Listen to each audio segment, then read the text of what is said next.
ඔන්න මම ඔයාලගෙන් ඇහුවනේ මම අද හැදුවේ මොනවද කියලා. ඉතින් හරිම උත්තරේ දීලා තිබ්බේ බොහොම චූටි දෙනයි.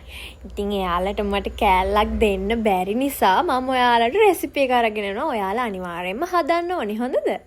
එහෙනම් ළමයි අපි මුලින්ම ගන්න ඕනි මෙන්න මේ වගේ මල්ගෝව ගෙඩියක්.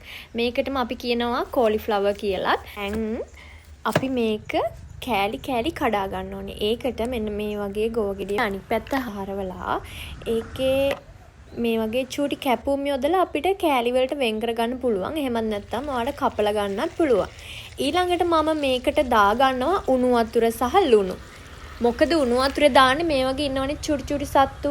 ඒක නිසා අපි ලුණුත් දාලා උණු වතුර එක තමයි දාන්නේ. මේ විදිහට අපි මේක විනාඩි 5ක් 10ක් වගේ පැත්තකින් තියාගමු. ඊළඟට අපි හදාගෙන යන්නේ බැටර් එක. මම නම් ගත්තේ තිරිඟු පිටි.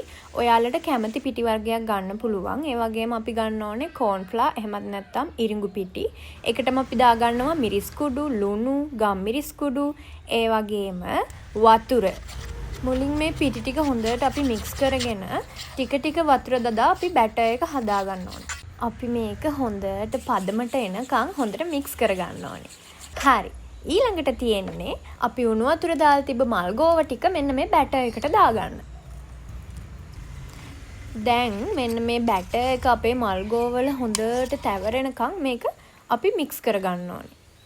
මෙන්න මේ ගානට ආවම අපේ වැඩේ හරි. දැන් තියෙන්නේ අපිට තාච්චියක් ලිපේ තියලා තෙල් ටිකක් දාගන්න. තෙල් ටික හොඳට රත් වුණාම අපි මෙන්න මේ වගේ අපේ මල් ගෝව ටික ලස්සන රත්තරන් පාටක් එනකම් බැද ගන්න ඕනේ. දැන් මම පෙන්නන්නම් අපේ බැදිච්ච මල් ගෝව වල ලස්සන මේ බලන්න හරිම ලස්සනයි. ඉතින් මම මේක බැද ගන්න අතරේ කෑල්ලක් කාලා බැලුවා. පුදුම රසයි මේක. ඔයාලත් අනිවාර්යයෙන්ම හදන්න ඕනේ. හොඳද?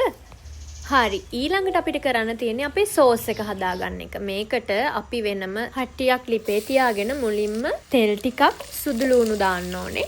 ඒ වගේම ඊළඟට අපි ලූණු දා ගන්න ඕනේ. ඒකටම මිරිස් කුඩු, ලුණු කුඩු, ගම්මිරිස් කුඩු, ඒ වගේම කෑලි මිරිස් දා ගන්න ඕනේ.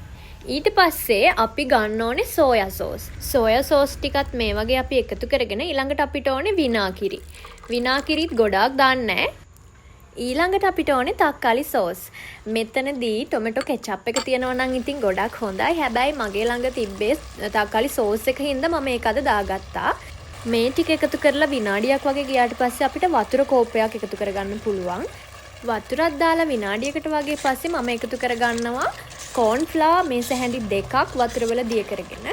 ඊටත් පස්සේ ඔන්න අපිට පුළුවන් අපේ රසම රස මල් ගෝව ටික එකතු කරගන්න.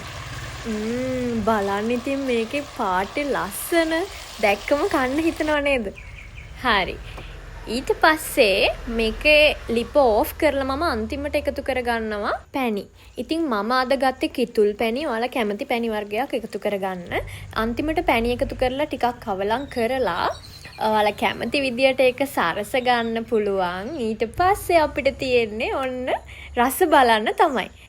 ඇත්තම කිව්වොත් ඉතින් මේක ගැලපෙන්නේ නම් ෆ්‍රයිඩ් රයිස් එකක් එක්ක එහෙමත් නැත්නම් රසම රස නූඩල්ස් එකක් එක්ක වගේ තමයි. අනිවාර්යෙන්ම ඔයාලත් හදලා බලලා මට රස කොහොමද කියලා කියන්න ඕනි හොඳද?